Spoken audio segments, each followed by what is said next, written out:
So what's popping, y'all? It's two things I gotta say. The first thing is, move. You're not.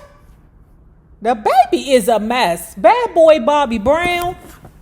This one, bad boy Bobby Brown, is a mess. I'm not going to upload a Natalie Cole video in the morning. I do apologize. There will be another Bling episode uploaded tomorrow evening. The Natalie Cole videos will pick up Friday morning, I believe. If not, it's going to be Saturday morning. But as of right now, we're going to do Bling tonight and then Bling tomorrow night. I'm shooting for Friday morning for Natalie Cole. I do apologize. It's just a lot going on. And I'm telling you, it's a lot going on. Okay. The next thing is, if you're hearing these snorts and grunts and all that other stuff, it's the Hines brothers. Okay.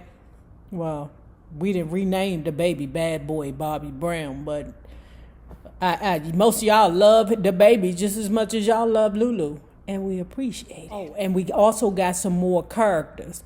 One of you all said that they believe that Chris Lighty is somewhere in the mix too.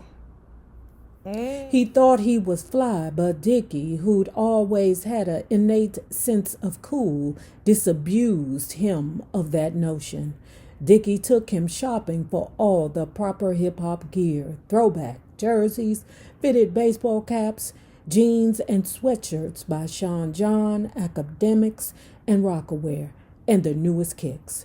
Now that he had worked his way into the triple large crew, things were looking up, but not far enough. Darryl threw up the hood of his Fat Farm sweatshirts and shoved his balled fists into his front pockets, keeping Imani's package tucked firmly under one arm.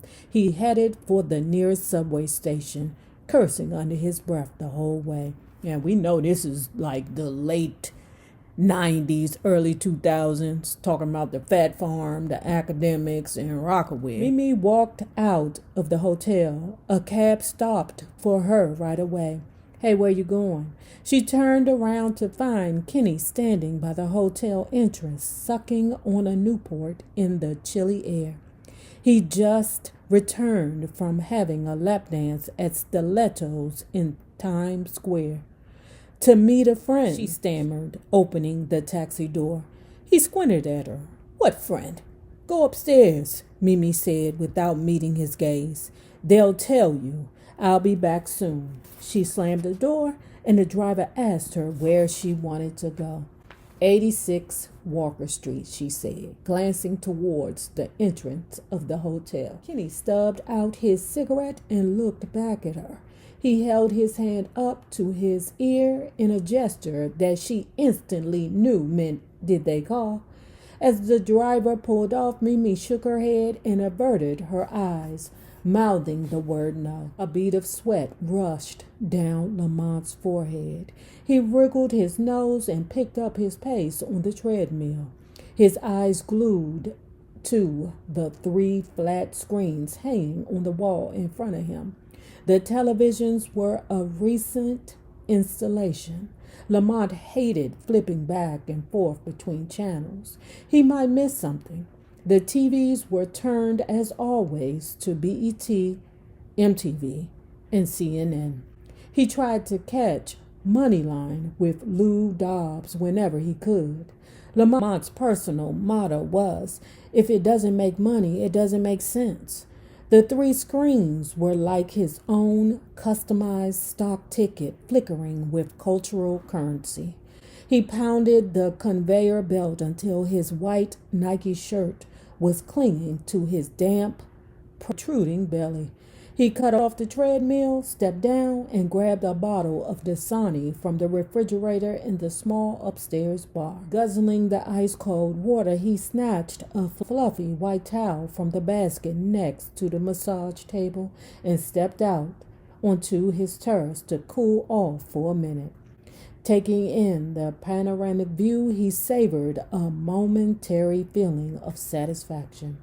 This deck had more square footage than the entire apartment where he had grown up in the Marcy Projects in Bed-Stuy. He looked out and spotted the Brooklyn Watchtower. He hadn't been over to the old neighborhood in a while, not since he'd convinced his father to move to an upscale retirement community in Florida. The warm weather was better for his father's chronic joint problems. Lamont Sr. called the records his son produced jump up music. Every time you see one of these videos, they're always hopping around like jumping beans. Can't none of those kids stay still? A civil servant for 39 years, Lamont Sr. would often preach, a man can make good money, but all that money can't make him a good man. Simply saying, I'm proud of you, son, wasn't his father's way. Lamont's beloved mother picked up the slack with a pride in her eldest son that bordered on idolatry. Ugh, like that's like Diddy and his mama. Like I just know they fucking. Ooh, excuse me, y'all. Now that Pops was living in Florida and Mama had her own luxury condo uptown, there was no need for him ever to go back to the old hood. Manhattan was Lamont's hood now.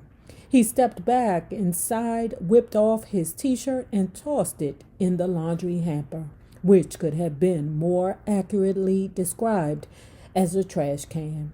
His obsession with cleanliness bordering on neurosis meant he wore his gym clothes one time only. His housekeeper had orders to dispose of the clothing she found in the gym hamper. What kind of fucking wasteful bullshit? He lay down on the exercise mat and bent his legs at the knees.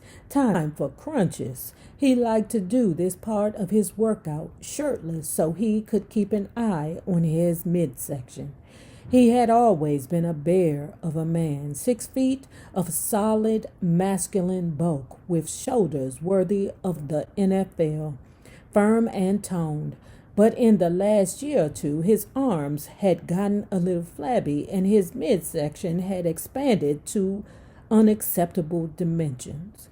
He knew it was solely due to an overindulgence of his wicked sweet tooth. Me too, girl. He'd never had to work this hard to stay in shape in his 20s or even in the early half of his 30s.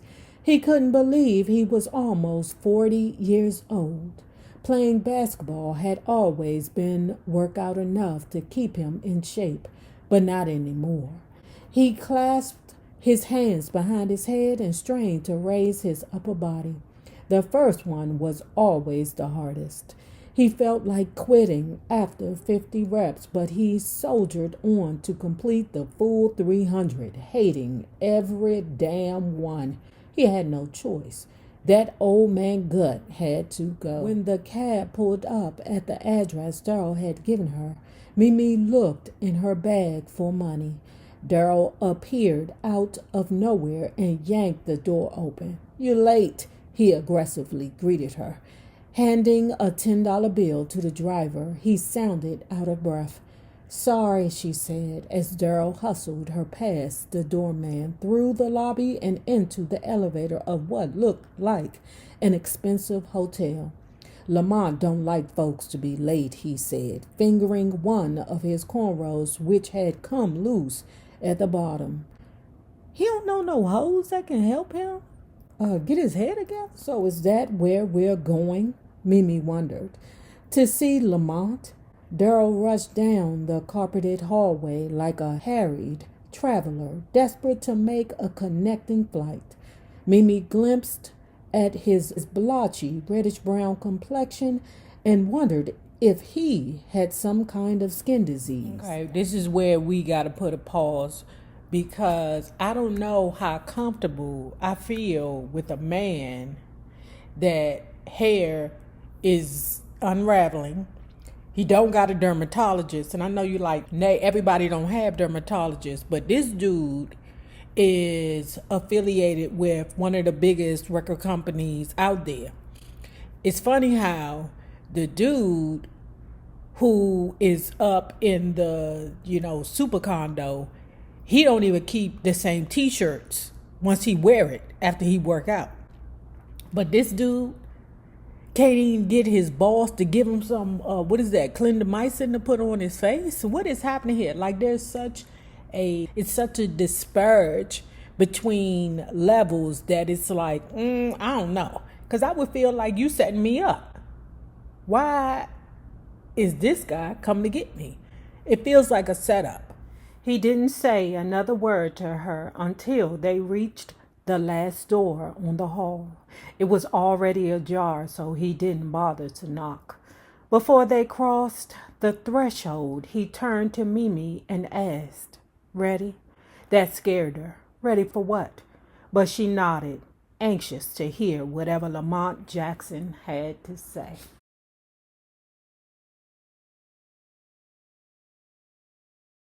"Monte!" Daryl bellowed into the cavernous apartment, getting no reply. He dashed upstairs. Mimi took a seat on the small sofa at the end of the entrance hall and removed her poncho. This apartment has stairs, she marveled to herself. A few minutes later, Daryl returned. "Go up and wait in the living room," he instructed her. "He'll be right out." Mimi had thought she was waiting in the living room. She began to head upstairs when Daryl hollered after her, "Shoes." He pointed to the shoes lined up neatly by the front door and said, "Lamont don't like dirt." He was lucky that Lamont had been in the shower just now and hadn't caught him upstairs with his sneakers on. "And hey," Daryl said, "don't be touching him, grabbing him, or nothing. What the fuck? That's an insult. What you think? I just walk up to ninjas and start pulling on them?" That struck Mimi as odd. Definitely. What do you think? What do you think? I'm just an old nigga puller. Why would she want to grab Lamont? Seeing her puzzled expression, Daryl explained, "Don't be trying to shake his hand or nothing. He got a thing about germs." Mimi nodded, pulled off her scuffed boots, and then walked slowly up the stairs to the main floor of the apartment. It was a massive open space with a wall of glass along one side looking out over the city.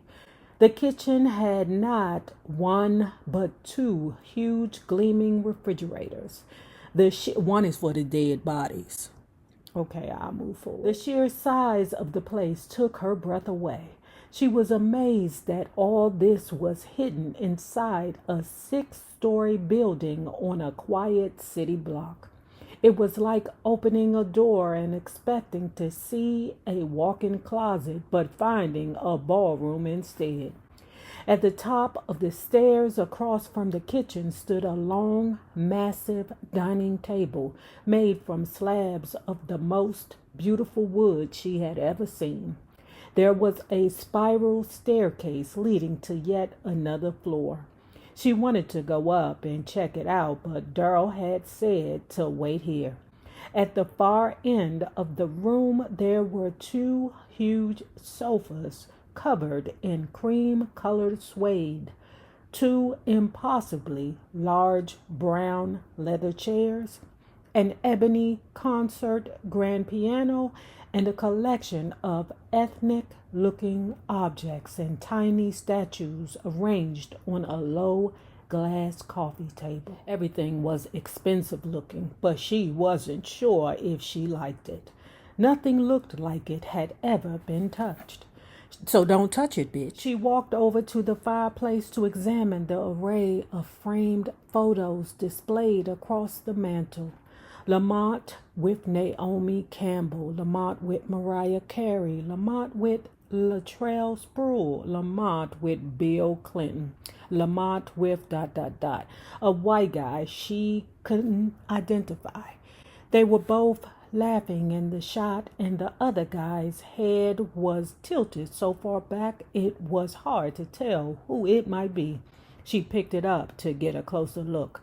Eminem Lamont said, walking up behind her. Startled, she quickly set the picture back down in its place.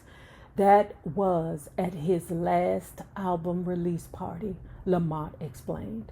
I had just told him he should have called his album Nigga on the inside. She laughed because she could tell he wanted her to, but standing this close to him made her uneasy. So did being in this apartment. Have a seat, sweetheart, he said, walking to the kitchen.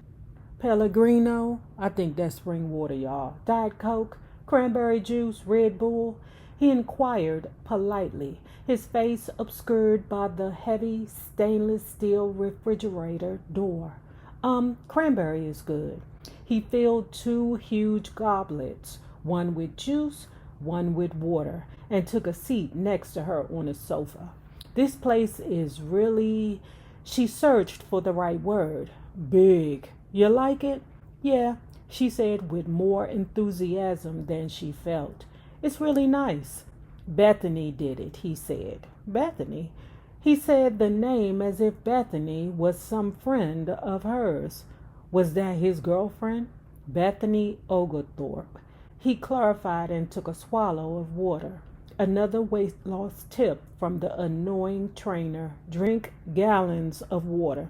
Right, she said, although she had no idea who or what he was talking about. She's an interior designer, he informed her. Does all the celebrities. Right, Mimi repeated, wondering if Lamont considered himself a celebrity. She'd never heard of him until last week. But do you really like it? He asked, looking around. He'd bought the place for $3.8 million and paid Bethany an arm and a leg to do it upright. Elegant and masculine had been his only design directives. But did it look weird? Sometimes he walked in late at night, stood in the middle of the living room, and felt like gutting the whole place. Metropolitan Home called the decor eclectic, he said fatuously when she didn't answer. The only reason the wacky, overcharging design diva was worth her fee, in his opinion, was because a Bethany Oglethorpe curated apartment generated press on its own. Mimi had no idea that Metropolitan Home was the name of a magazine. And did he say electric? She didn't know what he meant by that, so she just smiled. So how old are you? He asked, moving on. Almost 21. Almost, he smiled. Most of the women he knew and some of the men were trying to shave a few years off their real ages. Only a kid as young as this one wanted to round up. I'm not going to card you. Mimi managed a smile, though every word that came out of his mouth made her feel more uncomfortable. But his mouth, she decided, was the most attractive thing about his dark chocolate face. He had full, sexy lips. The rest of his face was kind of flat, like someone had smashed it in and it had never bounced back. His close-cropped hair was going gray at the temples, and before he slouched down on the sofa, was this real suede? She detected a tummy jiggle under his t-shirt. So is Mimi short for something? Marie, she said. Lamont fixed his gaze on her. She really was a beauty compared to the other girls in her group. She was practically a supermodel. Actually, it's Mary Jean. She began to babble. Why wasn't he saying anything? Coming here alone might have been a mistake. She should have brought Kenny, with a hyphen, you know. Lamont crossed his arms and began having visions of what she could be. At first, he had thought their audition was going to be another Next situation, like the 20 or so groups that had come before them. But when Mimi sang her solo verse, it was like the other 2 girls had disappeared. That's because Mimi got that it thing, okay? Sounding like a predator, fucking predator. That's all I hear. Who y'all think Lamont is, y'all?